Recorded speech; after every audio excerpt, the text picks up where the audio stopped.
ஆவிக்குரிய வரங்கள் என்று சொல்லும்போது சிலருக்கு அதில் உடன்பாடு இருக்காது. ஏன்னு சொன்னால் அவங்க ரட்சிக்கப்பட்ட அனுபவத்தோடு இருப்பாங்க, அதுக்கு மேலே போக விரும்ப மாட்டாங்க, இது போதுன்னையே இருப்பாங்க, அதுக்குள்ளே இருப்பாங்க. ஆனால் வேத புஸ்தகத்தில் சொல்லப்பட்ட அனுபவங்கள் எல்லாம் தேவனுடைய பிள்ளைகளுக்கு உரியது. ஆண்டவரை விசுவாசிக்கிற எல்லாருக்குமே இந்த வேதத்தில் சொல்லப்பட்ட அத்தனை ஆவிக்குரிய அனுபவங்களும் ஆசீர்வாதங்களும் உரியது. அதை அறிந்து கொள்ளுங்க. சிலர் சொல்லுவாங்க ஆவிக்குரிய கனி இருந்தால் போதும், வேற தேவையில்லைம்பாங்க. வேதம் என்ன சொல்லுதுன்னா ரெண்டுமே அவசியம். ஆவிக்குரிய கனி உள்ளவர்களா நம்ம இருக்கணும். கனிக்கு அதிக முக்கியத்துவம் கொடுத்து கலாத்தியர் 5:22-23 சொல்லப்பட்ட ஆவியின் கனி 9 சுபாவங்களும் நமக்குள் இருக்கணும். அதே சமயத்தில் 1 கொரிந்தியர் 12:8-10 சொல்லப்பட்டிருக்கிற ஆவிக்குரிய வரங்களும் நமக்கு அவசியம். இதுல ஒன்றை தவிர்த்து இன்னொன்று முக்கியம், அது தேவையில்லை, இது போதுன்னு சொல்லுவது தவறு. வேதத்துல சொல்லப்பட்ட இந்த காரியங்கள் எல்லாமே நமக்கு அவசியம். அவசியமில்லாத ஆண்டவர் எழுதி வைக்கல. ஆவிக்குரிய வரங்களை குறித்து எங்களை அறியாதிருக்க மனதில்லை அப்படின்னு ஆவியனை எழுதி வச்ச என்ன காரியம்? அப்ப நம்ம அறியணும். அந்த ஆவிக்குரிய வரத்தை நாடுங்கள் அப்படி வசனத்தை சொல்லியிருக்கு. அப்ப நாடணும் வசனம் சொல்லுது. அதனால என்ன பிரயோஜனம் அப்படிலாம் சிலர் நினைப்பாங்க. அதைத்தான் நம்ம வாசிக்கிறோம். அந்த ரோமர்களின் நிருபத்தில் பவுல் சொல்லுகிறார், முக்கியமான ஒரு காரியம் சொல்றார். ரோமர் 1:10 வாசிக்கும் போது, நீங்கள் ஸ்திரப்படும்படி, ஆவிக்குரிய வாழ்க்கையில ஸ்திரமாய் இருக்கும்படி ஆவிக்குரிய சில வரங்களை உங்களுக்கு ஆண்டவர் கொடுக்கும்படி நான் வேண்டுதல் செய்கிறேன்னு சொல்றார். அப்ப அந்த அபிஷேகம், அந்நிய பாஷை, ஆவிக்குரிய வரங்கள் நமக்கு அவசியம். அப்பதான் நம்ம ஸ்திரமா நிற்க முடியும். ஆவிக்குரிய வாழ்க்கையில தேவனுடைய வல்லமை வெளிப்படுத்துகிறவராய் வாழணும்னு கர்த்தர் விரும்புகிறார். ஆனா சிலர் இதெல்லாம் ஏற்றுக்கொள்ளாம அன்பு மட்டும் போதும். 13:1 கொரிந்தியர் உண்மைதான், யாருமே அதை மறுக்கல. அன்பு இல்லாம வெறும் வரத்தை வச்சு ஒன்றும் செய்ய முடியாது. அன்பினாலும் நிறைந்திருக்கணும், வரத்தினாலும் நிறைந்திருக்கணும். இதைத்தான் வேதம் போதிக்கிறது. இந்த ஆசீர்வாதங்கள் எல்லாம் உடையவர்களா நம்ம இருக்கணும். அது மாத்திரம் இல்ல, வரப்போகிற எழுப்புதல் காலத்துல தேவன் இந்த வல்லமை வரங்களை சிறு பிள்ளைகள், வாலிபர்கள், ஒவ்வொரு சீஷர்களுக்கும் கொடுத்து வெறும் முழு நேர ஊழியர்களுக்கு மாத்திரம் அல்ல, ஐடியில் வேலை செய்கிறவங்க, பேங்கில் வேலை செய்கிறவங்க, ஸ்கூலில் வேலை செய்கிறவங்க, படித்து கொண்டு இருக்கிறவங்க, பிஸ்னஸ் பண்ணுறவங்க, ஒவ்வொருவரையும் கர்த்தர் பயன்படுத்த போகிறார். ஒவ்வொருவரை எழும்பி இயேசுவின் நாமத்தை அவங்க மகிமைப்படுத்தி வல்லமை வெளிப்படுத்த போகிறாங்க. அதனால தான் இந்த ஆவிக்குரிய கிருபைகள், வல்லமைகள், வரங்களை அறிந்து கொள்ளும்படி, உங்களுக்கு அதை விளக்கி சொல்லும்படி ஆவியானவர் கட்டளையிட்டார். அதிகமான மக்கள், ஏராளமான மக்கள் நன்மை பெற்று தொடர்பு கொண்டு சொல்கிறாங்க. ஒரு ஸ்கூல் நடத்துகிற மக்கள் சொல்றாங்க, இது எங்களுக்கு ரொம்ப ஆசீர்வாதமா இருக்குது, இப்படியெல்லாம் வசனத்திற்கு தெளிவு இப்பதான் கிடைச்சிருக்கிறது என்று சொல்லி. காவல்துறையில் இருக்கிற அதிகாரி சொல்றாங்க, இது எங்களுக்கு எவ்வளவு ஆசீர்வாதமா இருக்குது, இப்படிலாம் இருக்கிறதுன்னு எங்களுக்கு இதுவரை தெரியாம இருந்துச்சு, நானும் அதற்காக ஜெபிக்கிறேன். காவல்துறை அதிகாரி இப்பவும் அவர் இருக்கிறார், காவல்துறையில சொல்லுகிறார். இப்படி எத்தனையோ பேர் ஆசீர்வதிக்கப்படுறாங்க. ஆனா 1-2 பேர் அவங்க ஒரு குறுகின வட்டத்துக்குள்ள இருப்பாங்க, இவ்வளவுதான், இதுதான், இது போதும்னு சொல்லி. ஆனா நமக்கு வசனம் தான் முக்கியம். கர்த்தருடைய வசனம் சொல்லுகிறதை தியானித்து முழுமையை அறிந்து கொண்டு அந்த வல்லமை பெற்றுக்கொள்ளணும். இதுல வல்லமை வரங்களை குறித்து நான் உங்களோட பகிர்ந்து கொண்டு வருகிறேன். இந்த வல்லமை வரங்கள் என்பது குணமாக்கும் வரங்கள், விசுவாசம், அற்புதங்களை செய்யும் சக்தி, தேவனுடைய வல்லமை வெளிப்படுத்துகிற வரம். நாம் ஆண்டவருடைய வல்லமையை வெளிப்படுத்துகிறவர்களா இருக்க வேண்டும் என்று கர்த்தர் விரும்புகிறார். அதனாலதான் பரிசுத்த ஆவி வரும்போது நீங்கள் வல்லமை அடைவீர்கள். இந்த அப்போஸ்தலர் 1:8 வாக்கு கொடுத்தார். சாட்சியா இருக்க வல்லமை, இயேசுவின் வல்லமை வெளிப்படுத்த நமக்கு வல்லமை. என்னை விசுவாசிக்கிறவன் நான் செய்கிற கிரியைகளையும் செய்வான், இதற்கும் பெரிதான கிரியைகளை செய்வான் இயேசு வாக்கு கொடுத்திருக்கிறார். அப்ப நம்ம ஒவ்வொருவரையும் ஆண்டவர் பயன்படுத்த விரும்புகிறார் என்பதை விசுவாசிக்க வேண்டும். அப்போஸ்தலரை மட்டும் பயன்படுத்தல, 12 அப்போஸ்தலரை மாத்திரம் அல்ல, ஆண்டவர் பேதுரு, யோவானை மாத்திரல்ல, பிலிப்பை பயன்படுத்துறாரு, ஸ்தேவானை பயன்படுத்துகிறார். விசுவாசிகளை எல்லாம் பயன்படுத்தி சுவிசேஷத்தை பரவி செய்கிறது வேதத்தில் எழுதப்பட்டிருக்கிற சத்தியம். அப்போ இந்த குணமாக்கும் வரங்களை பற்றி நான் தெளிவுபடுத்தி கொண்டு வருகிறேன். குணமளிக்கும் வரங்கள் என்று சொல்லப்படுகிறது, ஹீலிங் கிஃப்ட்ஸ். அது சுகமளிக்கும் வரம் என்று சொல்லாதபடி. ஏனென்றால் மனிதனுக்கு 3 பகுதி, ஆவி, ஆத்மா, சரீரம். இந்த 3 பகுதியிலும் அவனுக்கு ஹீலிங் அவசியம், சுகம் அவசியம். அவனுடைய சரீர வியாதி மாத்திரல்ல, ஆத்மாவிலே காணப்படுகிற பாவ வியாதி, அவனுடைய ஆவியிலே காணப்படுகிற பயம், குழப்பம், பலவிதமான அந்த பிசாசு கொண்டு வருகிற நோய்கள், எல்லாத்திலிருந்து அவன் விடுதலை பெறுவதற்கு நாம் சரியா அவங்களை கைட் பண்ணத்தான் ஆவிக்குரிய அந்த சுகமளிக்கிற வரங்களை தேவன் நமக்கு தருகிறார். அப்போ நம்ம இந்த வரம் நம்ம மூலமா செயல்படணுமானா அந்த வரம் எப்படி செயல்படும், அந்த குணமளிக்கிற வரம் அது எப்படிப்பட்ட அற்புதத்தை செய்யும், அதை தியானிக்கிறதுக்கு முன்னால நாம் ரொம்ப அறிந்து கொள்ள வேண்டிய முக்கியமான விஷயம், ஏன் வியாதி வருகிறது, வியாதிக்கான காரணங்களை என்ன, பைபிள் என்ன சொல்லுது, நடைமுறையில என்ன காரியம், முதல்ல அந்த தெளிவு இருக்கணும். இந்த வரம் நம்மளை பூரணமாய் வெளிப்பட்டு ஜனங்களுக்கு நம்ம நன்மை செய்யக்கூடிய பாத்திரங்களாய் இருக்க வேண்டுமானால் எந்த வரத்தை தேவன் கொடுக்கிறாரோ அதை குறித்த முழுமையான அறிவு நமக்கு இருக்கணும். தேறினவர்களாய் காணப்படுங்கள் என்று வேதம் ஆலோசனை கொடுக்கிறாரு. நீங்க அறகுறையா இருக்கக்கூடாது. நீங்க தேவனிடத்துல எந்த வரத்தை வல்லமை பெற்றுக்கொண்டாலும் 1 கொரிந்தியர் 14:12 அந்த நீங்கள் ஆவிக்குரிய வரங்களை நாடுகிறவர்கள் ஆனபடியால் சபைக்கு பக்தி விருத்தி உண்டாகத்தக்கதாக அவைகளில் தேரும்படி நாடுங்கள். அறகுறையா இருக்கக்கூடாது, முழுமையா அதை குறித்து தெரிந்து கொள்ளணும். அதனாலதான் நான் நிறைய காரியத்தை உங்களுக்கு படிப்படியாய் விளக்கி சொல்லுகிறேன். அப்ப வியாதிக்கான காரணம் தெரியணும், எப்படி ஆண்டவர் சுகத்தை கொடுக்கிறார், சுகத்தை பெற்றுக்கொள்ள அவங்க என்ன செய்யணும், அதன் பிறகு வரம் எப்படி செயல்படும், இந்த குணமளிக்கிற வரம் எப்படி செயல்படும், அது விசுவாச வரத்தோடு இணைந்து எப்படி செயல்படும், அற்புதங்கள்னா என்ன, சுகமளிக்கிறதுனா என்ன, இந்த வித்தியாசம் என்ன, அதெல்லாம் எப்படி செயல்படும், வேத வசனத்திலிருந்து அறிந்து கொண்டா உங்க வாழ்க்கையில நடக்கும்போது நீங்க அதை அறிந்து கொள்ளுவீங்க. எழுப்புதல் காலத்துல உங்களை கர்த்தர் இன்னும் வல்லமையா பயன்படுத்துவார். இப்போ உங்க வீட்டுக்குள்ள பயன்படுத்துகிறார். உங்க வீட்டுல உங்க கணவருக்காக ஜெபிக்கிறீங்க, மனைவிக்கு ஜெபிச்சீங்க, பிள்ளைகளுக்கு ஜெபித்தீங்க, பிள்ளைகள் பெற்றோருக்கு ஜெபிச்சீங்க, வியாதி சுகமானது, பிசாசு போனது, விடுதலை உண்டானது, அற்புதத்தை பார்த்தீங்க, எத்தனை சாட்சியை நீங்க கேட்டீங்க. அப்போ இந்த எழுப்புதல் காலத்துல உங்க தெருவில், உங்க கிராமத்துல, உங்க பட்டணத்துல, நீங்க படிக்கிற இடத்துல, வேலை செய்யற இடத்துல, எல்லா இடத்திலும் இயேசுவின் நாம மகிமைக்காக உங்களை கர்த்தர் பயன்படுத்துவார். அப்போ உங்களுக்கு இதை முழுமையா தெரிஞ்சிருந்தாதான் நீங்க அதுல எழும்பி பிரகாசிக்க முடியும், இயேசுவை மகிமைப்படுத்த முடியும். அதனாலதான் உங்களுக்கு விளக்கி ஆண்டவர் சொல்லி கொண்டிருக்கிறார். வியாதிக்கான காரணம் என்ன? முதலாவது நான் சொன்னேன், பாவம் ஒரு காரணம். அதுக்கு மத்தேயு 9 திமிர்வாதக்காரன் இயேசு அவனுடைய பாவத்தை மன்னிச்ச பிறகுதான் வியாதியை குணமாக்குகிறார். மத்தேயு 5 வியாதியை குணமாக்கின பிறகு இனி பாவம் செய்யாதே என்று ஆண்டவர் எச்சரிப்பு கொடுக்கிறார். 38 வருஷம் வியாதி கொண்டவன யோவான் 5:14. அப்ப பாவத்துக்கும் வியாதிக்கு சம்பந்தம் உண்டு என்பதை வேதம் சொல்லுகிறாரு. சிலர் பாவத்தை நிமித்தம் வியாதிப்படுவாங்க. இதெல்லாம் அறிந்து கொண்டாதான் நம்ம கரெக்டா நம்ம செயல்பட்டு ஆண்டவருடைய நாமத்தை மகிமைப்படுத்த முடியும். 2வது சாபம். சாபத்தினால உண்டாகிற வியாதிகள் உபாகமம் 28 15 வசனம் முதல் வாசித்தால் வேதத்துல சொல்லி இருக்கிறாரு. மத்தேயு 15:22 பாருங்க, கானானிய பெண், அவளுடைய பாவத்தின் நிமித்தம் அவளுடைய மகள் பாதிக்கப்பட்டாள். இது பரம்பரையாய் வரக்கூடிய சில சாபத்தினால் உண்டாகிற வியாதி. ஒரு சமயம் ஒரு குடும்பத்தார் என்னை பார்க்க வந்தாங்க. அதுல தாய், தகப்பன், சகோதரங்க, அதுல ஒரு வாலிப மகள், காலேஜில் படிக்கிற மகள், அவதான் எல்லாரையும் கூட்டி கொண்டு வந்திருந்தாள். 4 மாவடியில் என்னுடைய அலுவலகத்தில் என்னை சந்தித்தாங்க. அப்ப நான் எந்த ஊர்ல இருந்து வரீங்க என்னன்னு விசாரிச்சு, நான் எதுக்காக உங்களுக்கு பிரார்த்தனை பண்ணணும், ஜெபம் பண்ணணும்னு கேட்ட உடனே அந்த வாலிப மகள் தான் பேசினாள். அவள் அழுது கொண்டே பேசினாள், ஐயா, எங்க குடும்பத்துல 3 தலைமுறையா ஒரு வியாதி தொடர்ந்து கொண்டிருக்கிறது. எங்க அம்மா, எங்க அப்பா, எங்க அண்ணன், எங்க அக்கா, அதாவது குறிப்பிட்ட அந்த வயது வரும்போது அந்த வியாதி வந்து விடும். வாலிப வயசு, அந்த ஏஜ், அந்த ஒரு 20 வயசு, அந்த மாதிரி அந்த வயசு வரும்போது அந்த நோய் வந்து விடும். இது 3 தலைமுறையா தங்களுடைய சந்ததியை பாதித்து கொண்டு வருகிறது. அதனால்தான் எனக்கு கலக்கம். இப்ப எனக்கு அந்த வயசு நெருங்குகிறது. அப்ப எனக்கு அந்த வயசு வந்துட்டா இந்த வியாதி என்னை தாக்கிருமோ அப்படின்னு ஒரு கலக்கம். அழுது கொண்டே சொன்னாள், எங்களுக்காக ஜெபம் பண்ணுங்க. ஒரு 3 தலைமுறையா ஒரு வியாதி தொடர்ந்து வருது, குறிப்பிட்ட வயசுல தாக்குதுன்னா அது வினோதமா இருக்குல்ல. இப்படிலாம் நடக்குமான்னு நடக்குதே.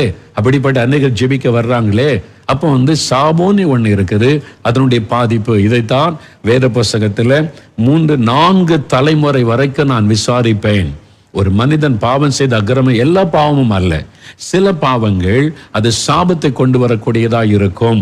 அந்த மாதிரி பாவத்தை செய்யும் போது 4 தலைமுறை வரைக்கும் தொடரும் என்று யாத்திராகமம் 34 7 வசனத்துல ஆண்டவர் சொல்லுகிறதை பார்க்கிறோம். அவருடைய சாபோன்னு ஒண்ணு இருக்குது, அது இந்த பாதிப்பை கொண்டு வரும். அதனாலதான் இயேசு கிறிஸ்து கலாத்தியர் 3:13 சொல்லப்பட்டபடி சிலுவையில் அவர் சாபமானார். அந்த வசனம் சொல்ல, இயேசு ஏன் சாபமாகணும்? சாபம்னு ஒண்ணு இருக்குது, அது சாபத்தினால வியாதின்னு ஒண்ணு சிலரை தாக்கிவிடும். சில குடும்பத்துல சாபத்தினால வறுமை, சில குடும்பத்துல சாபத்தினால அவமானம், நிந்தைகள், ஆசீர்வாதமற்ற நிலைமை, சில குடும்பத்துல சாபத்தினால எதை எடுத்தாலும் தடை, என்ன செய்தாலும் நஷ்டம், எப்பொழுதும் வீட்டுக்குள்ள வறுமை, கடன் பிரச்சனை, அது சந்ததியா தொடரும். சில குடும்பத்துல நோய்கள் சாபத்தினால உண்டாகும். அப்ப இந்த வியாதி சாபத்தினால உண்டானதா, பாவத்தினால உண்டானதா? அந்த காரணம் நமக்கு தெரிந்து கொண்டாதான் உங்களுக்கு நம்ம உதவி செய்ய முடியும். நீங்க இந்த வரத்தை பெற்றுக்கொள்ளும் போது அந்த கிருபைகளை கர்த்தர் உங்களுக்கு தருவார். அப்ப வேத வசனம் உங்களுக்கு நல்லா தெரியணும். அந்த வியாதிக்கான காரணங்கள் வேதம் என்னெல்லாம் சொல்லுதுன்னு முழுமையா தெரிஞ்சிருந்தாதான் அந்த வரம் செயல்படும் போது நீங்க சரியாக ஜனங்களுக்கு உதவி செய்து நடத்த முடியும். மூன்றாவது, பிசாசினால் வியாதி உண்டாகும். எல்லா வியாதிக்கும் காரணம் பிசாசின்னு சொல்லிட முடியாது. சில வியாதிகள் பிசாசினால் உண்டாக்கப்படுகிறது. லூக்கா 13ஆம் அதிகாரம் 10-16 வசனம் வாசிக்கும் பொழுது 18 வருஷம் கூனியா இருந்த பெண்ணை குறித்து வாசிக்கிறோம். அவள் ஏதோ நோயினால பாதிக்கப்பட்டிருக்கிறான் ஊரார் நினைத்தாங்க. முதுகு தண்டையில ஏதோ பிரச்சனை, முதுகு வளைஞ்சு போச்சுன்னு சொல்லி 18 வருஷம் அந்த வேதனை. ஆனா இயேசு பார்த்த உடனே கண்டுபிடிச்சிட்டாரு, இது அந்த சரீரத்தில் வருகிற சாதாரண வியாதி அல்ல, இது ஒரு பலவீனப்படுத்துகிற ஆவி, இதுக்கு பின்னால் இருப்பது ஒரு சாத்தான். 16ஆம் வசனத்தில் சொல்றார், சாத்தான் அவளுடைய சரீரத்தை கட்டி வைத்திருந்தான். இயேசுவே சொல்றாரு, சாத்தான் கட்டி வைத்திருந்தான் என்று. இந்த கட்டி வச்சிருக்கா சிலர் நம்ப மாட்டாங்க. இயேசுவே சொல்றாருங்க. லூக்கா 13ஆம் அதிகாரம் 16ஆம் வசனம் பாருங்க, சாத்தான் 18 வருஷமாய் கட்டி வைத்திருந்த இவளை இந்த கட்டிலிருந்து அவிழ்த்து விட வேண்டியது அவசியம் அல்லவான்னு இயேசுவே சொல்லுகிறார். அப்ப நீங்க அதை அறிந்து கொள்ளுங்க. பைபிளை கரெக்டா வாசித்தா நீங்க விளங்கி கொள்ள முடியும். சாத்தானுடைய கட்டு, பிசாசனுடைய கட்டு பாருங்க. மத்தேயு 9ஆம் அதிகாரம் 32-33 ஊமையான ஒரு ஆளை இயேசு கிட்ட கூட்டு வர, அவனால பேச முடியாது. அது ஏதோ ஒரு வியாதி, தொண்டையில பிரச்சனை அப்படின்னு எதாவது நினைச்சிருக்கலாம். இயேசு கண்டுபிடித்தார், இந்த வியாதிக்கு பின்னால் இருப்பது ஒரு அசுத்த ஆவி. அந்த ஆவியை கடிந்து கொண்டார். அந்த ஆவி போன உடனே பேச ஆரம்பிச்சிட்டான். அவ்வளவுதான், ஊமையன் பேச ஆரம்பிச்சிட்டான். அதே மாதிரி மத்தேயு 12:22 வாசித்து பாருங்க. கண்ணு தெரியாத குருடும் ஊமையுமான ஒரு ஆளை கூட்டிட்டு வந்தாங்க. அது மாதிரி செவிடு, காது கேட்காதது, பெரும்பாலும் அது ஒரு செவிட்டு ஆவி, அது அப்படியே அடைத்து கொண்டு காது கேட்காமல் செய்து விடுகிறாரு. சிலருக்கு காதுக்குள்ள வியாதி, சிலர் அந்த உறுப்புல பாதிக்கப்பட்டு செவிடு ஆனவங்களும் செவித்திறன் அற்றவர்களும் உண்டு. சிலர் அந்த சாத்தான் கட்டி வச்சு செவி கேட்க கூடாதபடி பண்ணுகிறதும் உண்டு. ஆனா எல்லாத்தையுமே இப்படி சொல்லிடக்கூடாது. வித்தியாசங்களை நம்ம விளங்கி கொள்ள வேண்டும். எல்லாமே பிசாசன வருது, எல்லாமே பாவத்துல வருது, எல்லாமே சாபத்துல அப்படி சொல்லிடக்கூடாது. அதுதான் நம்ம கண்டுபிடிக்கணும். ஆவியானவர் நமக்கு உதவி செய்வார். அப்போ அசுத்த ஆவிகள் கூட ஒரு மனிதனுடைய சரீரத்தை தாக்கி அவனை முடக்கி அவனை வியாதிக்குள்ளாக்கி விடும். அப்போ அதற்கு ஏற்ற ஜெபத்தை நம்ம செய்யணும். நான்காவது ஒரு காரியம் பாருங்க, நிறைய கிறிஸ்தவர்கள் கூட உணராத ஒரு விஷயம். 1 கொரிந்தியர் 11ஆம் அதிகாரம் 29-30 வசனத்தில் இருக்குது. அபாத்திரமாய் திருவிருந்து ஆராதனையில பங்கு பெற்றால் வியாதி வரும். அபாத்திரமாய் திருவிருந்து கொடுக்குறாங்களே, இயேசுடைய சரீரம், இயேசுடைய ரத்தம்னு சொல்லி அதை போய் பங்கு பெறல சபைகள்ல. அபாத்திரமாய் பங்கு பெறுகிறவன் சிகரெட்டு பிடிச்சிட்டு, ராத்திரி குடிச்சிட்டு, தண்ணி அடிச்சிட்டு, துன்மார்க்கமா நடந்துட்டு, ஆண்டவரை குறித்த ஒரு ரட்சிப்பு இல்லை, பாவத்தை விட்டு மனம் திரும்பாம, நான் திடப்படுத்தல் படிச்சுட்டேன் அதனால போய் நான் எடுக்கிறேன்னு எடுத்தீங்க, வியாதி வரும், மரணம் வரும். நான் சொல்லலைங்க, மோகலாச பயமுறுத்துறான்னு சொல்லாங்க. வசனம் சொல்லுது, வாசிங்க. 1 கொரிந்தியர் 11ஆம் அதிகாரம் 29-30. பவுல் இந்த திருவிருந்து ஆராதனை குறித்து எழுதி கொண்டே வரும்போது சொல்றார், எந்த மனுஷனும் தன்னைத்தானே சோதித்தறிந்து 28ஆம் வசனம் 1 கொரிந்தியர் 11, 28, 29, 30. அது பைபிளை பாருங்க, வசனத்தை பாருங்க. எந்த மனுஷனும் தன்னைத்தானே சோதித்தறிந்து இந்த அப்பத்தில் புசித்து இந்த பாத்திரத்தில் பானம் பண்ண கடவன். அதனால்தான் திருவிருந்து ஆராதனை நடத்தும் போது ரொம்ப நேரம் ஜெபம், பாவரிக்க ஜெபம்லாம் வைக்க காரணம் அதுதான். ஆனா உண்மையா மனம் திரும்பணும். சும்மா கிளிப்பிள்ளை மாதிரி ஜெபத்தை செஞ்சுட்டு போனா அதனால பிரயோஜனம் கிடையாது. எண்ணத்தினாலெனில் அபாத்திரமாய் போஜன பானம் பண்ணுகிறவன் கர்த்தருடைய சரீரம் என்னதென்று நிதானித்து அறியாததினால் தனக்கு ஆக்கினை தீர்ப்பு வரும்படி போஜன பானம் பண்ணுகிறான். நீ ரட்சிக்கப்படாம ஒரு பரிசுத்தத்துக்கு ஒப்பு கொடுக்காம துன்மார்க்கமா நடந்துட்டு சும்மா போய் அந்த இயேசுடைய சரீரத்தை ரத்தத்தை வாங்கி கொண்டா நீங்க கர்த்தர் சொல்றார் ஆக்கினை தீர்ப்பு வரும். ஆக்கினை தீர்ப்பு என்ன தெரியுமா? நரகம். நியாய தீர்ப்பு வேற, ஆக்கின தீர்ப்புனா முடிஞ்சிரு, அவ்வளவுதான். ரொம்ப பயங்கரமான ஒரு காரியம். நம்ம ரொம்ப ஜாக்கிரதையா ஒப்பு கொடுத்து திருவிருந்து ஆராதனையில பங்கு பெறணும். சும்மா போய் கை நீட்டிட்டு எடுத்துட்டு அப்படி வந்து அசட்டை பண்ணிட்டு வந்து உட்காரக்கூடாது. கவனம். 30ஆம் வசனம் பாருங்க. இது நிமித்தம் உங்களில் அநேகர் பலவீனரும் வியாதி உள்ளவர்களுமாய் இருக்கிறார்கள், அநேகர் நித்திரையும் அடைந்திருக்கிறார்கள். பவுல் எச்சரிப்பா சொல்றாரு, இந்த திருவிருந்து ஆராதனையில அசட்டை பண்ணி அதுல ஆயத்தம் இல்லாம தங்களை ஒப்பு கொடுக்காம அபாத்திரமாய் பங்கு பெற்றதினால உங்களில் அநேகர், நல்ல கவனிங்க, சிலர் அல்ல, கொரிந்து சபையில் உள்ள விசுவாசிகளுக்கு சொல்றாரு, உங்களில் அநேகர் பலவீனரும் வியாதி உள்ளவர்களுமா இருக்கிறீங்க. ஏன் உங்களுக்கு இந்த வியாதி வந்துச்சு தெரியுமா? ஏன் நீங்க இன்னைக்கு பலவீனப்பட்டிருக்கீங்க தெரியுமா? அபாத்திரமாய் திருவிருந்தில பங்கு பெற்றீங்க. மனம் திரும்பாம, ரட்சிக்கப்படாம, உனக்கு ஆண்டவருக்கு ஒப்பு கொடுக்காம இஷ்டப்படி வாழ்ந்துட்டு வந்து திருவிருந்தில பங்கு பெற்றீங்க. அதை அசட்டை பண்ணினீங்க. அதனுடைய அர்த்தத்தை நீங்க உண்மையா விளங்கி ஒப்பு கொடுத்து எடுக்காம நீங்க பண்ணினீங்க. அதனால உங்களுக்கு அநேகர் வியாதிப்பட்டிருக்கிறீங்க, பலவீனராக இருக்கிறீங்க. அதோடு நிறுத்தல, அநேகர் நித்திரை, அநேகர் மரணம் அடைந்திருக்கிறார்கள். நல்லா அறிந்து கொள்ளுங்க கிறிஸ்தவர்களே, ஆலயத்துல போய் திருவிருந்து எடுக்கிறவர்களே, உங்க சரீரத்துல வியாதிக்கு இது கூட ஒரு காரணமா இருக்கலாம். நீங்க சோதித்து பார்த்து மனம் திரும்பணும். அப்படி ஒப்பு கொடுக்கும் போதுதான் ஹீலிங் ஆகும். அவங்க வந்து இந்த பாவத்தை நிமித்தம் அவங்களுக்கு அந்த வியாதி வந்திருந்தா அதை உணர்ந்து மனம் திரும்பும் போதுதான் ஹீலிங் ஆகும். நல்லா அறிந்து கொள்ளுங்க. அதனாலதான் இந்த வசனங்களை எல்லாம் நம்ம அறிந்து கொள்ளணும். அப்ப திருவிருந்து ஆராதனையில அபாத்திரமாய் பங்கு பெற்றா வியாதி வரும், பலவீனம் வரும், மரணம் கூட வரும். சில கிறிஸ்தவங்க அதனாலேயே செத்து போறாங்க. நீங்க அறிஞ்சு கொள்ளுங்க. சும்மா போய் விளையாடாதங்க தேவ சமூகத்தில். நான் திடப்படத்தில் படிச்சுட்டேன் அதனால போய் எடுக்கிறேன். மனம் திரும்பி இருக்கிறீங்களா? ரட்சிக்கப்பட்டிருக்கீங்களா? இயேசுவின் ரத்தத்தினால் கழுவப்பட்டிருக்கீங்களா? அந்த ரத்தத்தினுடைய அர்த்தம் தெரியுமா உங்களுக்கு? ஒப்பு கொடுங்க. இன்னைக்காவது ஒப்பு கொடுத்த மனம் திரும்புங்க. சும்மா ஜாதி பிரச்சனை, சபைக்குள்ள சண்டை, அரசியல் பண்ணிட்டு அவங்க கூட சண்டை, இவங்க கூட சண்டை, இவன் அடுத்த கட்சி, இவன் வேற கட்சி, நான் இந்த கட்சி, சபைக்குள்ளே கட்சியில பிரிவினை உண்டாக்கிட்டு நீங்க போய் திருவிருந்தில பங்கு பெற்றா தேவன் பார்த்துட்டு சும்மா இருப்பாரா? உங்களுக்கு நீங்களே ஆக்கினை வருவித்துக் கொள்றீங்கன்னு வேதம் சொல்லுது. எச்சரிக்கை வசனம் தெளிவா சொல்லுது. இதுவரைக்கும் இப்படி ஒரு வசனம் இருக்குதா? நிறைய பேருக்கு தெரியாது. கிறிஸ்தவங்களுக்கு இப்படி ஒரு வசனம் இருக்கிறது தெரியுமா? இப்ப தெரிஞ்சுக்கிட்டீங்கல்ல. இனிமே அவ்வளவுதான், நியாய தீர்ப்பு தான். நீங்க போய் நீங்க இனிமேல் திருவிருந்தில பங்கு பெறும்போது ஒப்பு கொடுத்து தாழ்த்தி அர்ப்பணிச்சு ஆண்டவரே உங்க ரத்தத்தினால கழுவுங்க ஆயத்தப்பட்டு பயபக்தியா பண்ணிக்கணும். நீங்க வந்து இஷ்டத்துக்கு போய் அஜாக்கிரதையா எடுக்கக்கூடாது. கவனம், ஜாக்கிரதை. அதனால வியாதி வரும், அதனால மரணம் கூட வரும், பலவீனம் கூட தாக்கும். இது 5வது ஒரு காரியம் பாருங்க. ஒரு பாவமும் இருக்காது, சாபமும் இருக்காது, ஆனா வியாதி ஏற்பட்டுருவாங்க. அவங்களுக்கு ஒரு பாவமும் செஞ்சிருக்க மாட்டாங்க, சாபமும் இருக்காது, கத்தரோடு இருப்பாங்க, ஆண்டவரோடு, அவங்க வியாதிப்படுவாங்க. அப்ப இவங்க என்ன பாவம் செஞ்சாங்க? நீங்க பாருங்க, வேதத்துல பாருங்க, யோவான் 11 அதிகாரம் 4 வசனம் எடுங்க. வேதத்துல யோவான் 11:4. லாசரு வியாதிப்பட்டுட்டான். இயேசுக்கு ரொம்ப ஃப்ரெண்டா இருந்தவன். பெத்தானியாவுக்கு வரும்போதெல்லாம் இயேசு அந்த வீட்டில் தங்குவார். லாசரு இயேசுக்கு ரொம்ப ஃப்ரெண்டு. இயேசு சிநேகித்த ஒரு வாலிபன். அவன் வியாதிப்பட்டு மரணம் அளவுக்கு வந்துட்டான் என்பதை பைபிள்ல நம்ம பார்க்கிறோம். இப்போ 3ஆம் வசனம் பாருங்க. லாசரு வியாதிப்பட்டு மரணப்படுக்கையிலான உடனே அவனுடைய சகோதரிகள் இயேசுக்கு சொல்லி அனுப்புறாங்க. என்ன சொல்ல? ஆண்டவரே, நீர் சிநேகிக்கிறவன் வியாதியாயிருக்கிறான் என்று சொல்ல இயேசுவனிடத்திற்கு ஆள் அனுப்பினார்கள். இயேசு அதை கேட்டபோது, இந்த வியாதி மரணத்துக்கு ஏதுவாய் இராமல் தேவனுடைய மகிமை விளங்குவதற்கு ஏதுவாய் இருக்கிறது, தேவனுடைய குமாரனும் அதனால் மகிமைப்படுவார். அப்ப இந்த வியாதி பாவத்தினால் வந்ததல்ல, பிசாசினால் வந்ததல்ல, மீறுதலினால் வந்ததல்ல, சாபத்தினால் வந்ததல்ல.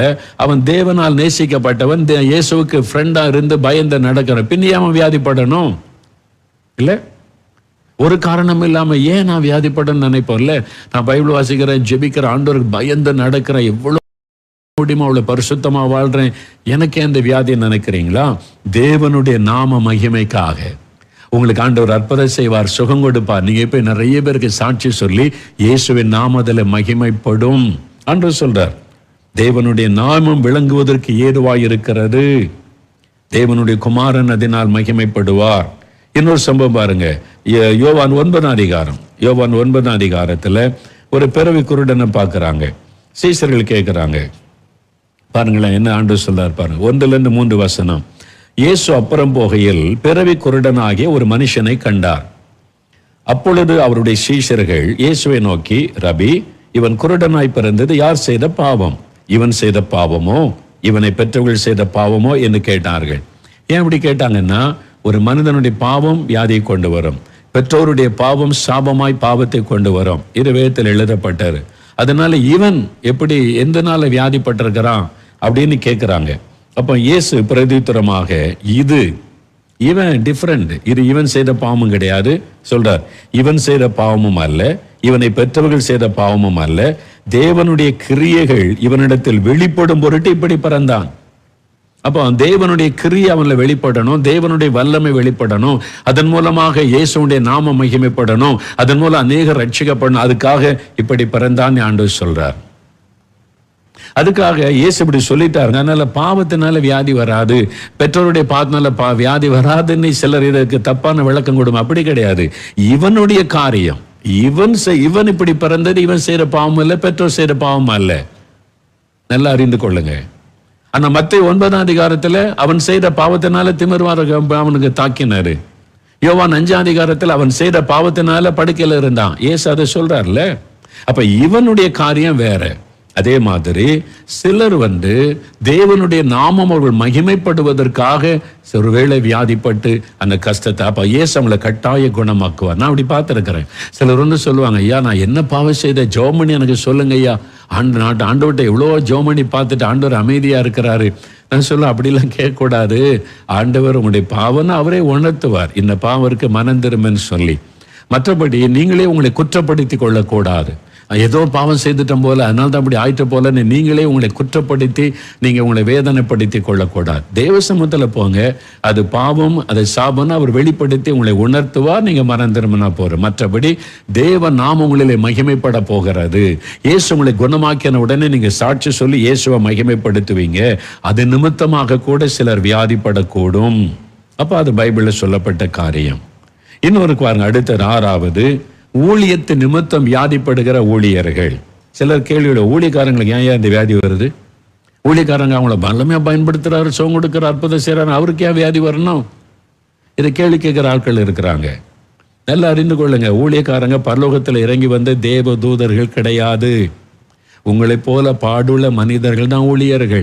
இந்த உலகத்தில் பிறந்த எல்லா மனிதரை போல சாதாரண பாடுள்ள மனிதர்கள். அதனால ஊழியர்களுக்கும் எல்லாரையும் போல வியாதிகள், பலவீனங்கள், பாடுகள், உபத்திரவங்கள் வரும். அதுக்கு மத்தியில தேவன் கிருபை கொடுத்து தாங்கி நடத்துவார். இதான் வேதம் சொல்லுகிற சத்தியம். எனக்கு ஊழியம் செய்த வியாதியை வராதுன்னு ஏசு எங்கேயாவது வாக்கு கொடுத்துருக்காரா? நீங்களா நினைக்கிறீங்க அப்படி ஊழியக்காரனுக்கு வியாதி வரக்கூடாது, ஊழியக்காரனுக்கு பிரச்சனை வரக்கூடாது? இல்லை, சிலர் பிரச்சனை பண்றாங்களா, மரணம் வராது, வியாதி வராது, அது தப்பான உபதேசம். அப்படி கிடையாது. இன்னைக்கு நல்லா அறிந்து கொள்ளுங்க. அதுக்கு வேதத்திலிருந்து 2 வசனத்தை வாசித்தா விளங்கும். பிலிப்பியர் 2ஆம் அதிகாரம் எடுங்க. வேற புத்தகம் பிலிப்பியர் 2ஆம் அதிகாரம் எடுங்க. பிலிப்பியர் 2ஆம் அதிகாரத்துல எப்பாப்பிராத்தீத்துன்னு ஒரு சீஷன், நல்ல ஒரு ஊழியக்காரன், இயேசுக்கு பவுலுக்கு துணை நின்று தேவனுடைய ஊழியத்தை நிறைவேற்றின ஒரு தீமோத்தேயு மாதிரி எப்பாப்பிராத்தீத்து என்கிற ஒரு ஊழியக்காரன் பவுலோடு இருந்தார். அவர் பாருங்க, வியாதிப்பட்டு பாருங்க 27ஆம் வசனம் பாருங்க, அவன் வியாதிப்பட்டு மரணத்திற்கு சமீபமாக இருந்தது மெய்தான். ஒரு ஊழியக்காரன், உண்மையா உத்தமா ஊழியம் செய்கிறவன், சாட்சி பெற்றவன், அவன் வியாதிப்பட்டு மரணத்திற்கு சமீபமாக இருந்தது மெய்தான். ஆகிலும் தேவன் அவனுக்கு இறங்கினார். அவனுக்கு இறங்கினதும் அல்லாமல் துக்கத்தின் மேல் துக்கம் எனக்கு உண்டாகாதபடி எனக்கும் பவுல் சொல்றார், எனக்கு ஏற்கனவே நிறைய துக்கம் இருக்குது, பல பாடுகள், இதுக்கு மேல இன்னொரு துக்கம் வந்துடாதபடி எனக்கு இறங்கி அவனுக்கு சுகம் கொடுத்துட்டார்னு மகிழ்ச்சியோடு எழுதுகிறார். இவர் ஏன் வியாதிப்படணும்? ஊழியக்காரன். நிறைய பேருக்கு அதான் கேள்வி. ஆண்டவர் பலமே பயன்படுத்துறான்றீங்க, அற்புதம் செய்யறான்றீங்க, அவரு ஏன் வியாதிப்படணும்? அவரையும் ஆஸ்பத்திரியில் படுக்கணும், அவருக்கு ஏற்க நோய் வரணும்? என்ன அவர் என்ன மெஷின்ல செஞ்சிருக்காங்களா? அவர் என்ன ரொபாட்டா? சாதாரண மனிதன். நாங்கள் உங்களை போல பாடுள்ள மனிதன். எல்லாருக்கும் வருவதை போல வியாதிகள், பாடுகள் வரத்தான் செய்யும். ஆனா ஆண்டவர் பாதுகாத்து கிருபை கொடுத்து நடத்துறாரு, அவ்வளவுதான். அப்போ இவர் எதனால வியாதிப்பட்டார்? எப்பாப்பிராத்தீத்து பாவம் செஞ்சிட்டாரா? உன்னை ஊழியக்காரர் வியாதிப்பட்டா ஏதோ பாவம் செஞ்சிருக்கணும். இதெல்லாம் தவறாக நம்ம நினைப்பது. நம்மளா கற்பனை பண்ணி, நம்மளா பேசி, நம்மளா நமக்கு அதாவது நியாய தீர்ப்பை உண்டாக்கி கொள்வார். அப்படி பேசக்கூடாது, செய்யக்கூடாது. வசனத்தை கவனிங்க. 30ஆம் வசனம் பாருங்க. 30வது வசனம் வேற பிலிப்பியர் 2ஆம் அதிகாரம் 30ஆம் வசனம் பாருங்க. ஏனெனில் நீங்கள் எனக்கு செய்ய வேண்டிய ஊழியத்திலே உங்கள் குறைவை நிறைவாக்கும்படிக்கு அவன் எப்பாப்பிராத்தேத்து தன் பிராணனையும் எண்ணாமல் கிறிஸ்துவின் ஊழியத்தின் நிமித்தம் மரணத்திற்கு சமீபமாயிருந்தான். எதனால் அவனுக்கு வியாதி வந்துச்சு? கிறிஸ்துவின் ஊழியத்தின் நிமித்தம். ஒழுங்கா சாப்பிட்றது இல்லை, ஒழுங்கா தூங்குறது இல்லை, அவ்வளவு பிஸி ஊழியம் செய்து அவனுடைய சரீரம் பலவீனப்பட்டு வியாதிக்குள்ளாகிவிட்டான். ஊழியத்தின் நிமித்தம் உண்டான வியாதி. அறிந்து கொள்ளுங்க. சகோதரர் DJ தினகரன் அவங்க இருக்கும்போது ஒரு வருஷத்துல 2 முறையாவது அவங்களை நேரில் சந்தித்து பேசுகிற ஒரு வாய்ப்பு எனக்கு கிடைக்கும். நிறைய காரியம் எனக்கு சொல்லி கொடுத்தாங்க. எனக்கு சொன்னாங்க, தம்பி இப்படின்னு சொல்லி சில சமயம் மணிக்கணக்காக பேசி இருக்கிறாங்க. ஒரு முறை அவங்க சொன்னாங்க, தம்பி நான்லாம் ஊழியத்துக்கு வந்த ஆரம்ப காலத்தில் ஆண்டவருடைய வல்லமை வெளிப்படணும், ஜனங்க ஆசீர்வதிக்கப்படணும்னு சொல்லி உபவாசம் கடந்து உபவாசத்தோட மேடையில் போய் பிரசங்கம் பண்ணுவார். அப்போ எங்களுக்கு யாரும் சொல்லிக் கொடுக்க ஆள் இல்லை. அப்படியே ஊழியம் ஜனங்கள்னு உபவாசம் இருந்திருந்து எங்கள் சரீரத்தை நானே கெடுத்துக்கிட்டேன் தம்பி. அவன் சொன்னாங்க, நீங்கள் அப்படி இருக்கக்கூடாது, நீங்கள் ரொம்ப நாள் ஊழியம் செய்யணும் தம்பி. அதனால நீங்கள் என்ன பண்ணணும்னா உபவாசத்தோட போய் மேடையில் பிரசங்கம் பண்ணக்கூடாது. உபவாச ஜபம்னா நீங்கள் உபவாசத்தோட போகலாம். மற்ற நற்செய்தி கூட்டங்களுக்கு போகும்போது உபவாசத்தோடு நீங்கள் போய் பிரசங்கம் பண்ணக்கூடாது. அந்த கூட்டத்துக்கு போகிறதுக்கு முன்னாலேயே உபவாசம் பண்ணி ஜெபம் பண்ணி முடிச்சிடணும், ஆயத்தமாயிடணும். அதுக்கு முன்னாலேயே உபவாசம் பண்ணுங்க, ஜெபிங்க, ஆயத்தமாகுங்க. மீட்டிங் டைமில் உங்களுடைய சரீரம் பலவீனப்பட்டுட்டா நீங்கள் அதோட ஸ்டெயின் பண்ணி பிரசங்கம் பண்ணி நீங்கள் பிசாசுத்தர் வியாதிஸ்தரை குணமாக்குற அந்த ஊழியத்தை ஈடுபடும் போது சரீரம் தாக்கப்படும், நீங்கள் பலவீனப்பட்டுருவீங்க. அப்படிதான் நான் என் சரீரத்தை கெடுத்து கொண்டேன் தம்பி, நீங்கள் ரொம்ப நாள் ஊழியம் செய்யணும், அதனால இதை பின்பற்றுங்கன்னு ஆலோசனை கொடுத்தாங்க. தான் ஒரு தகப்பனுடைய இருதயம். நான் அவன்கிட்ட பேசும்போதெல்லாம் அவனை ஒரு தகப்பன். இன்றைக்கு அவங்களுடைய இழப்பு என்னை இன்னும் பாதித்து இருக்கிறாரு. இன்றைக்கி அவங்கள நினைக்கும் போது என் உள்ளத்தில் ஒரு துக்கம் உண்டா. ஒரு தகப்பனை போல எத்தனை ஆலோசனை எத்தனை முறை என்கிட்ட பேசி இருக்கிறாங்க, அது என்னால் மறக்க முடியவில்லை. அது மாதிரி நிறைய ஆலோசனை எனக்கு சொல்லி இருக்கிறாங்க, பேசி இருக்கிறாங்க. அப்போ அவங்க எதனால் வியாதிப்பட்டாங்க? அவங்க என்ன பாவம் செய்துட்டாங்களா? இல்லை, ராத்திரி பகலாக ஊழியம் ஜபன்னு இருக்கிறவங்க. அதுக்கெல்லாம் அவங்களுக்கு நேரமே கிடையாது, பாவம் செய்கிறதுக்கு கூட டைம் கிடையாது. பின்னே அவங்க வியாதிப்படணும். நேரத்துக்கு தூங்குவதில்லை, தூங்க வேண்டிய அளவு தூங்குவதில்லை, சாப்பிட்ற நேரம் சாப்பிடுவதில்லை. ஜபம், உபவாசம், ஜனங்களை சந்திக்கிறது, சுவிசேஷம் அறிவிப்பதுன்னு ஊழியத்தின் நிமித்தம் வியாதி. அதனால ஊழியக்காரன் வியாதிப்பட்டுட்டா பாவம் அப்படின்னு நினைக்காதங்க. அவருக்கு ஏன் வியாதி வருதுன்னு நினைக்காதங்க. அவரும் நம்மை போல பாடுள்ள மனிதன். மரித்தவர்களையும் உயிரோடு எழுப்பின எலிசா கூட மரணத்துக்கு ஏதுவான வியாதி கொண்டிருந்தான்னு பைபிள்ல இருக்கு. அப்ப அவன் பாவம் செய்துட்டான்னு அர்த்தமா? வசனத்தை நம்ம தெளிவா அறிந்து கொள்ளணும். அதனால ஊழியத்தின் நிமித்தம் சிலர் ஊழியர்கள் வியாதிப்படக்கூடும். மிஷினரிகள், வெளிநாட்டிலேருந்து மிஷினரி நமக்கு சுவிசேஷத்தை அறிவிச்ச மிஷினரிகளில் 90% பேர் சின்ன வயசுல இறந்துட்டாங்க. தெரியுமா உங்களுக்கு? கொஞ்சம் வயசுல இறந்துட்டாங்க. அவங்க எவ்வளவு சாதிச்சிருக்காங்க தெரியுமா? 400 சபைகள், 300 ஸ்கூல்கள் என்று உருவாக்கினவங்க எல்லாம் 42 வயசுல இறந்துட்டாங்க. அவங்க ஏன் அப்படி சாகணும்? ஏன் மிஷினரிகள் வியாதிப்பட்டு சாகணும்? எவ்வளவு தியாகத்தோடு வெளிநாட்டுல இருந்து வந்தாங்க. அவங்க நாட்டு கிளைமேட் வேற, எங்க கிளைமேட் வேற, அங்க நாட்டு சாப்பாடு வேற, எங்க சாப்பாடு வேற, எல்லாம் உடம்புக்கு ஒத்துக்கொள்ளாது. அந்த பாதிப்புகள் மத்தியில தியாகத்தோடு ஊழியம் செஞ்சாங்க. அதான் ஊழியம். அப்ப அவங்க எல்லாம் பாவம் செய்துட்டனால தான் கொஞ்சம் வயசுல மரிச்சாங்களா? ஊழியத்துக்காக தங்களை விலைக்கரையுமாய் கொடுத்து தியாகத்தோடு மரிச்சாங்க. இன்னைக்கு வட இந்தியாவுக்கு போற மிஷினர்கள் எத்தனை பேர் அங்க போய் வியாதிப்பட்டு மரிச்சாங்க? அவங்க எல்லாம் பாவம் செய்துட்டாங்களா? இல்ல. சில மிஷினரிகள், ஒருத்தர் சொன்னார், 15 முறை எனக்கு மலேரியா காய்ச்சல் வந்திருக்கேன்னு இங்க வந்த பிறகு. ஏன்னா அங்க சுத்தமான தண்ணி கிடையாது. அவங்க மத்தியில் ஊழியம் செய்ய போனா அவங்க குடிக்கிற அந்த குளத்தை தண்ணி தான் குடிக்கணும். மலேரியா நோய் அங்க சாரணமாய் தாக்கிவிடும். தெரிஞ்சுதான் போயிருக்காங்க, இந்த நோய் வரும், பாதிப்பு வரும், சுத்தமான தண்ணியில தெரிஞ்சு இயேசுக்காக விலைக்கரையும் கொடுத்து போயிருக்கான். 15 முறை நான் அந்த மலேரியாவில் தாக்கப்பட்டு அதனால சரீரம் பலவீனப்பட்டு போச்சு. ஆனாலும் ஊழியம் செய்யறேன். இத்தனை மிஷினரிகளோட நான் பேசி இருக்கிறேன். சிலர் வியாதிப்பட்டு மரிச்சிட்டாங்க. எதனால? அங்க என்ன பாவம் செஞ்சாங்க? அவங்க ஊழியத்தை நிமித்தம் வியாதிப்பட்டு மரித்தார்கள். அதனால இந்த விதண்டாவாதம் எல்லாம் பேசாதுங்க. வசனத்தை புரிந்து கொள்ளுங்க. நீங்க விதண்டாவாதம் பேசி ஊழியக்காரனை குறை சொல்லி உங்களுக்கு சாபத்தை தேடி கொள்ளாதுங்க. ஊழியக்காரன் சாதாரண மனிதன் தான், நம்மை போல பாடுள்ள மனுஷன் என்பதை உணர்ந்து கொள்ளுங்கள். விளங்குதா உங்களுக்கு? இயேசு கிறிஸ்து கடவுள் தானே, அவருக்கு ஏன் பசி வந்ததுங்க? அவர் பசியோடு உட்கார்ந்தால களைப்ப மனுஷன், அவர் முழு மனிதன் ஆகிவிட்டார். பூமியில வந்த போது மனுஷகுமாரன் ஆயிட்டார். இதெல்லாம் நீங்க விளங்கி கொள்ளணும். விதண்டவாதம் பேசக்கூடாது, நம்ம அறிந்து கொள்ளணும். ஊழியர்கள் வியாதிப்படும் போது ஏதோ பாவம் செய்தார் போல பார்க்க கூடாது. அவங்க எவ்வளோ கஷ்டப்பட்டு ஊழியம் செய்து எத்தனை பாஸ்டர்மார்கள், எத்தனை போதகர்கள், மிஷினரிகள் கொஞ்சம் வயசுல மறிச்சிருக்காங்க எனக்கு தெரியும். தங்களுடைய சரீர ஆரோக்கியத்தை நினைக்காம ராத்திரி பகல ஊழியம் செய்து செய்து செய்து சாப்பிட வேண்டிய நேரம் சாப்பிடல, தூங்க வேண்டிய நேரம் தூங்கால, அதனால பாதிக்கப்பட்டு வியாதிப்பட்டு அதனால கொஞ்சம் வயசுல மறிச்ச ஊழியர்கள் உண்டு. அதுதான் வசனம் சொல்லுது. அதனால ஊழியத்தை நிமித்தம் வியாதி வரும். 7வது 2 ராஜாக்கள் 13:14 எலிசா இந்த தீர்க்கதரிசியை பற்றி வசனம் சொல்லும் போது அவன் மரணத்திற்கு ஏதுவான வியாதி கொண்டிருந்தான். 2 ராஜாக்கள் 13:14 எலிசா எவ்வளவு பெரிய தீர்க்கம், பேரை கேட்ட ராஜாக்கள்லாம் நடுங்கிறாங்க.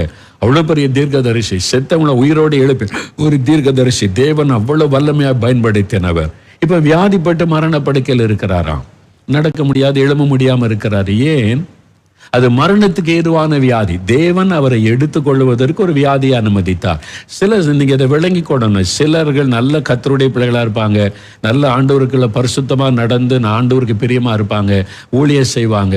அவங்களை மரணத்தின் மூலம் எடுத்துக்கொள்வதற்கு மரணத்துக்கு ஏதுவான வியாதியை கர்த்தர் அனுமதிக்க கூடும். ஏசாயா எசேக்கியா ராஜாட்ட போய் சொல்றாரு, வீட்டு காரியத்தை ஒழுங்குபடுத்தேன். எசேக்கியா என்ன பாவம் செய்த? நான் உண்மை உத்தமா நடந்தனே. தைரியமா கர்த்தர்கிட்டே சொல்றாரு, ஆண்டவரே நான் உண்மை உத்தமா நடந்தனே. அந்த ஜெபத்தை கேட்டு 15 வருஷம் ஆண்டவர் கூட்டி கொடுத்தார். பின்னையே அவருக்கு வியாதி வரணும், பின்னையே அவர் மரண படுக்கையில படுக்கணும். ஆண்டவர் சொல்றாரு, வீட்டு காரியத்தை ஒழுங்குபடுத்தப்பா, நீ சாக போகிற. அவருக்கு மரணத்துக்கு ஏதுவான வியாதியை கர்த்தர் அலோ பண்ணார், நீ ராஜ்யத்துக்கு வந்துரு போதும்னு சொல்லி. ஆனா அவர் அழுது ஜெபிச்சதுனால தேவன் அந்த வியாதியை மாற்றி 15 வருஷம் கூட்டி கொடுக்கிறார். அப்ப மரணத்துக்கு ஏதுவான வியாதி இருக்கிறது. சில ஊழியரை தேவன் எடுத்துக்கொள்ள, மிஷினரிகளை எடுத்துக்கொள்ள, சில தேவ பிள்ளைகளை தேவராஜ்யத்துக்கு எடுத்துக்கொள்ள வியாதியின் மூலமாய் தேவன் எடுத்துக்கொள்ளுகிறார். பைபிள்ல அதுக்கு ஆதாரம் இருக்கிறாரு. அப்ப அந்த மரணத்துக்கு ஏதுவான வியாதி என்பதாய் நாம பார்க்கிறோம். அதனால்தான் நம்ம ஜெபிக்கும் போது இதெல்லாம் அறிந்து கொள்ளணும். நான் ஒரு வீட்டுக்கு போயிருந்தேன். வயசான ஒரு ஐயா வியாதியில பாதிக்கப்பட்டு கஷ்டப்படுறாங்க. மரண போராட்டம், எளிமை வயசாயிட்டு 80-85 வயசுக்கு மேல ஆயிட்டு மரண படுக்க. அந்த வீட்டார் ஜெபிக்கிறாங்க, ஆண்டவரை சுகம் கொடுங்க, எளிமை நடக்க பண்ணுங்க, அவருக்கு ஜீவனை கொடுங்க, போராடி ஜெபிக்கிறாங்க. ஆனா அவர் மரண வலி தாங்க முடியல, கஷ்டப்பட்டுக்கிட்டே இருக்கிறார். நான் அந்த வீட்டுக்கு போனப்போ அவங்க என்ன கூட்டு போனேன், ஜோம் பண்ணுங்க என்னை. நான் போய் பார்க்குறேன், வயசான ஒரு ஐயா, 85 வயசு அதுக்கு மேலே ஆயிட்டு. அவருக்கு ஆசை என்ன இருக்கும்? இனிமேல் எளிமை நடந்து நான் ஓடி ஆடி விளையாட நினைப்பாரா? நான் எப்போ ஆண்டவர்கிட்ட போவேன்னு அதான் அவருடைய ஆசையா இருக்கும் இல்லை? வயசாயிட்டு ஆண்டவருடைய பிள்ளைகளா இருந்தா வீட்டாருக்கு அவரை விடமானா இல்லை, அவருக்கு ஜீவனை கொடுங்க, அவர் இருக்கணும், அவங்களுக்கு பிள்ளைகள் பேரம்பேத்து எல்லாம் ஜெபிக்கிறாங்க. நான் கொஞ்ச நேரம் அதை பார்த்துக்கிட்டே இருக்கும்போது ஆண்டவர் பேசினாரு, அவரை நான் எடுத்துக்கொள்ள விரும்புகிறேன். அவருடைய காலம் முடிகிறாரு. ஆனால் இவங்கெல்லாம் சேர்ந்து அழுகிறாங்க, எனக்கு அவர் வேணும், அவர் இருக்கணும், அவங்க கடி ஜெபிக்கிறாங்க. இவங்க ஜெபத்தை நிமித்தம் நான் அவருக்கு ஆயுசனால கூட்டி கொடுத்துருக்கிறேன். ஆனால் சரீரத்தோட வேதனை அவர் தான் அனுபவிக்கணும் அப்படின்னு சொன்ன உடனே நான் வீட்டாரை தனியாக கூப்பிட்டு போனேன். அவன்கிட்ட பேசினேன், நீங்கள் அந்த ஐயாவுக்கா ஜெபிக்கிறீங்களே, ஆனால் இத்தனை வயசாகி போச்சு, அவருக்கு என்ன ஆசை இருக்குன்னு தெரியுமா? பரலோகத்தில் ஆண்டவரோடு இருக்குன்னு விருப்பம். நீங்கள் விட மாட்டேங்கிறீங்க, பிடிச்சி இழுத்து வச்சிருக்கீங்க, எனக்கு சுகம் கொடுக்கணும், அற்புதம் செய்யணும். உங்கள் ஜெபத்தினால என் பிள்ளைங்க அழுது ஜெபிக்கிறாங்களேன்னு ஆண்டவர் அமைதியாக இருக்கிறாரு. நீங்கள் தேவ சித்தத்துக்கு ஒப்பு கொடுங்க, உங்களுக்கு சித்தமானா சுகமாக்கித்தாங்க, உமக்கு சித்தனா எடுத்துக்கொள்ளுங்கன்னு சொல்லுங்க. அவர் பரலோகத்தில் கூடிய அது மரணத்துக்கு ஏதுவான வியாதி, தேவன் அவரை எடுத்துக்கொள்வதற்கு இந்த வியாதி வழியா நடத்துறாரு, ஒப்பு கொடுங்கன்னு சொன்னேன். அவங்க ஒத்துக்கிட்டாங்க. சரி பிரதர், ஒப்பு கொடுக்குறேன்னு போய், ஆண்டவரே நாங்கள் ஒப்பு கொடுக்குறோம், உங்களுடைய சித்தம் நிறைவேறட்டோன்னு அவர் ஆண்டவர் எடுத்துக்கொண்டார். அந்த வலி போயிட்டு பார்த்தீங்களா? அப்போ தேவ சித்தம்னு ஒன்று இருக்குல்ல, அதை அறிந்து கொள்ளும். மரணத்துக்கு ஏதுவான வியாதி சில சமயம் ஆண்டவர் அப்படி நடத்துவார், அதை நம்ம அறிந்து கொள்ளணும். அறியாம ஜெபிக்கூடாது. வயசானவங்க சரிங்க, வாலிபர்கள்னா போராடி ஜெபிக்கலாம், ஆண்டவரே ஜீவனை கொடும். குழந்தைகள்னா நம்ம போராடி ஜெபிக்கலாம். அதுலேயும் தேவ சித்தம் சில சமயத்தில் வித்தியாசமா இருக்கும். எங்க ஜெபக்குழுவை சார்ந்த ஒரு குடும்பம், அவங்க நல்ல ஜெபக்குழு ஆரம்ப காலத்துலேருந்து இயேசுடைய ஜெபக்குழு ஜெபம் பண்ணுவாங்க. அவங்க வீட்டில் 2 பையங்க, ஒரு பொண்ணு. அந்த பொண்ணை ரொம்ப செல்லமா ரொம்ப அன்பா வச்சிருந்தாங்க. அந்த மகள் ஸ்கூல்ல படித்து கொண்டு இருந்தாள். பெண் பிள்ளை மேல அந்த பெற்றோருக்கும் ரொம்ப பாசம். பையங்க 2 பேர், ஒரு பெண் பிள்ளை. அவன் ஸ்கூல்ல படித்து டீனேஜ் பருவத்தில் எங்க ஊழியம் ஆரம்பிக்கப்பட்டு ஜெபக்குழு ஆரம்பிச்சு ஆரம்ப காலம் 80களின் ஆரம்பத்தில் அவளுக்கு ஒரு வியாதி வந்து விட்டாரு. ஆஸ்பத்திரியில் சேர்த்தாங்க. கேன்சர் வியாதி இது மாதிரி ஒரு பெரிய போராட்டமான வியாதி. நாங்கள் இது டீனேஜ் பிள்ளை, ஆண்டவர் சுகம் கொடுத்து ஆகணும் போராடி ஜெபிக்கிறோம், உபவாசம் பண்ணுறோம், போராடுறோம், யுத்தம் பண்ணி ஆண்டவரே அந்த மகள் வேணும், நீங்கள் சுகம் கொடுக்கணும். அந்த பெற்றோர்கள்லாம் கண்ணீரோடு ஜெபிக்கிறாங்க, போராடுகிறோம், சில நாளாய் போராடி ஜெபிக்கிறோம்.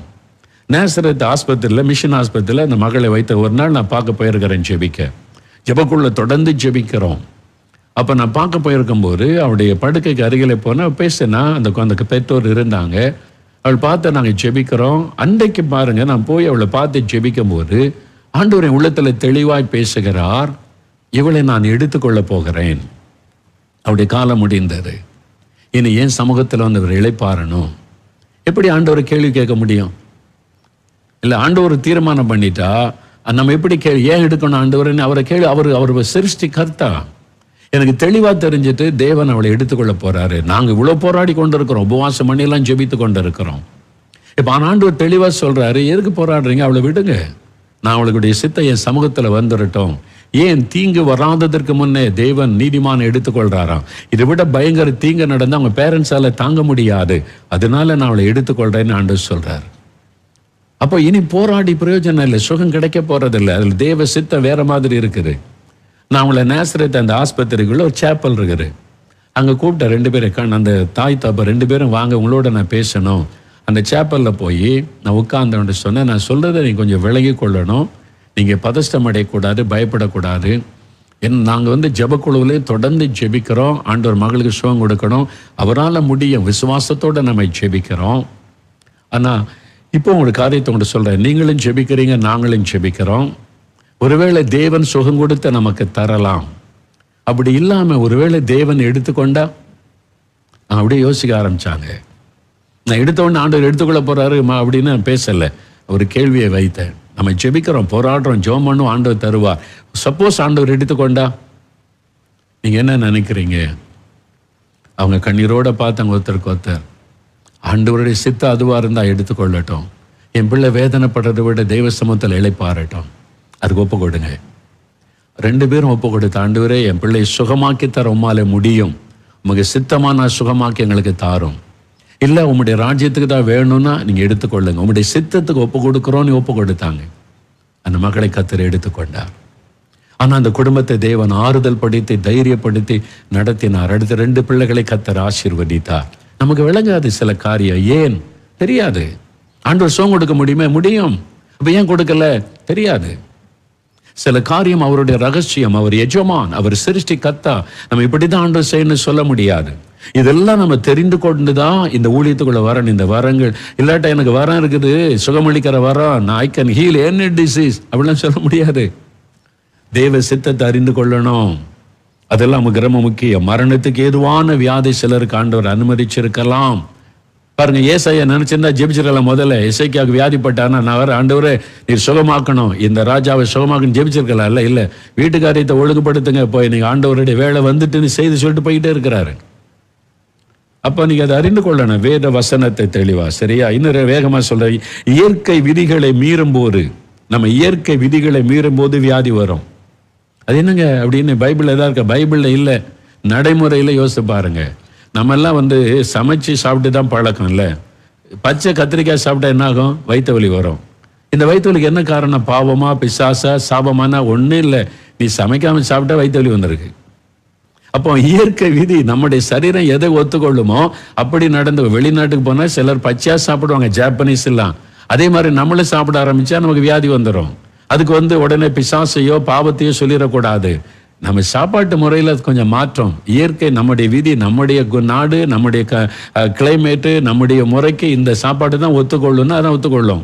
இது ஒத்துக்கொள்ளாட்டா நமக்கு வயிற்று வலி வரும், பிரச்சனை வரும், அந்த வியாதி வரும். உடனே அது பிசாசுன்னு சொல்லிடக்கூடாது, பாவம்னு சொல்லிடக்கூடாது. அப்ப இயற்கை வீதிகளை மீறும் போது, தூங்க வேண்டிய அளவு தூங்காம ராத்திரி எல்லாம் போய் சினிமா பார்க்கறது, ஊர் சுத்துறது, நைட்டு முழுவதும் சுத்திட்டு விடிய காலத்துல 4 மணி 5 மணிக்கு படுக்கிறது, வியாதி வரும். தூங்க வேண்டிய அளவு தூங்கலைன்னா வியாதி வரும், அதனால சரீரம் பாதிக்கப்படும். அதுக்கு வேற எதையும் காரணம் சொல்லக்கூடாது. அப்ப இயற்கை விதிகளை மீறும் போது. அப்புறம் கடைசியா நோய் கிருமிகள், அதான் வைரஸ். இப்ப கொள்ள நோய் வருது, எதனால? அந்த கொள்ள நோய், அது ஒரு வைரஸ் தாக்குகிறது, நோய் கிருமிகள் தாக்கு. அதனாலதான் நீங்க வாதை உன் கூடாரத்தை அணுகாதுன்னு சொல்றாரு. கொள்ள நோய், அதுக்கு விலைக்கு அந்த வாக்குத்தத்தத்தை சொல்லி நம்மை ஜெபிக்கணும். நம்மை சுற்றிலும் கிருமிகள் இருக்கிறாரு, நம்மை சுற்றிலும் வைரஸ் இருக்கிறாரு, எது எப்ப தாக்குன்னு தெரியும். அவர்களை மேற்கொள்ளக்கூடிய சக்தி நம்முடைய உடம்பில் ஆண்டவர் தருகிறார் நம்ம உணவு மூலமா. அப்ப எதிர்ப்பு சக்தி இருக்கும் போது நம்ம மேற்கொள்ள முடியும். அதுக்கு தான் சத்துள்ள ஆகாரம் சாப்பிடணும்னு சொல்லுகிறது. சரியா? அப்ப இந்த காரியத்தை விளங்கி கொள்ளணும். இவ்வளவு காரியம் இருக்குது. இப்ப இதெல்லாம் தெரிந்து கொண்டீங்களா? இப்ப ஜெபிக்கலாமா? நாளைக்கு மீதி காரியத்தை நம்ம பார்க்க போறோம். சரியா? சில முக்கியமான காரியம். இப்ப ஆண்டவரே, வியாதிக்கான இவ்வளவு காரணம் இருக்குதா? இதெல்லாம் தெரிந்து கொண்டேன், அதற்கு ஸ்தோத்திரம். அப்ப நான் இந்த தெளிவை எனக்கு தாங்க, சத்தியத்தை நான் இன்னும் தெளிவா அறியணும். இனி முதல்ல அதை அறிந்து கொள்ள, எனக்கு சத்தியத்தை அறியணும், வசனத்தை அறியணும். ஒரு வியாதினா அதனுடைய முழு தன்மை எனக்கு தெரியணும். இந்த வர எனக்குள்ள செயல்பட இதெல்லாம் நான் கற்றுக்கொள்ளணும்னு சொல்லி ஜெபிக்கணும். சரியா? எல்லாரும் எளிமை நில்லுங்க, நம்ம ஜெபிக்க போகிறோம். நாளைக்கு நம்ம அபிஷேகத்துக்காக ஜெபிக்கலாம். இன்றைக்கு வசனத்தின் மூலமாய் வசனத்தின் காரியத்தை நான் தெளிவா அறிந்து கொள்ளணும். அறகுறையா இருக்கக்கூடாது, முழுமையா தெரிந்து கொள்ள கிருபை தாங்க. இந்த மாதிரி வேத வசனத்தின் சத்தியத்தை உள்ளத்துல பதிங்க. நான் விளக்கமா அறிந்து கொள்ள ஆண்டவரே நீ ஜெபிக்கல. எல்லா எளிமையும் இல்லைங்க. ஒரு 2 நிமிடம் கண்ணை மூடி வலது கரத்தை உயர்த்தி, ஆண்டவரே, வியாதிக்கான காரணங்களை எனக்கு சொல்லி கொடுத்தீங்க, ஸ்தோத்திர ஆண்டவரேன்னு சொல்லுங்க. வியாதிக்கு என்னென்ன காரணம் பைபிள் வசனத்திலிருந்து தெளிவா எனக்கு சொல்லி கொடுத்தீங்க. இதை நான் தெளிவா அறிந்து கொள்ளணும், மனதில் பதித்து கொள்ளணும். வேத வசனம் என் இருதயத்தில் ஆழமா பதியணும். இதையெல்லாம் நான் முழுமையா கற்றுக்கொள்ளணும். நான் அறகுறை இருக்கக்கூடாது. ஆண்டவரே, வேத வசனத்தில் அரைகுறையா இருக்கக்கூடாது. முழுமையான சத்தியத்தை அறிந்து கொள்ளணும். முழுமையாக எல்லாவற்றையும் நான் தெரிந்து கொள்ளணும். ஆவியானவர் கற்றுத்தாரும், இதை என் இருதயத்திலே பதித்தருளும். ஜோமனுங்க ஜோமனுங்க ஜோமனுங்க, எல்லாரும் ஜோமனுங்க, கத்திரிடத்துல ஜோமனுங்க, குட்டி பிள்ளைகள் கூட ஜோமனுங்க. ஆண்டவரே, எனக்கு கற்றுக் கொடுத்த சத்தியத்துக்காக ஸ்தோத்திரம். இதெல்லாம் எனக்கு முழுமையா தெரிஞ்சிருக்கணும். இன்னும் ஆழமா எனக்கு போதியும், வசனத்தை கொண்டு போதியன்னு கேளுங்க. வசனத்தின் வெளிச்சம் உள்ளத்துல வரட்டும். தகப்பனே, யார் யார் ஜெபிக்கிறாங்களோ உம்முடைய வசனத்தின் வெளிச்சம் அவருடைய உள்ளத்திலே உதிக்கட்டும்.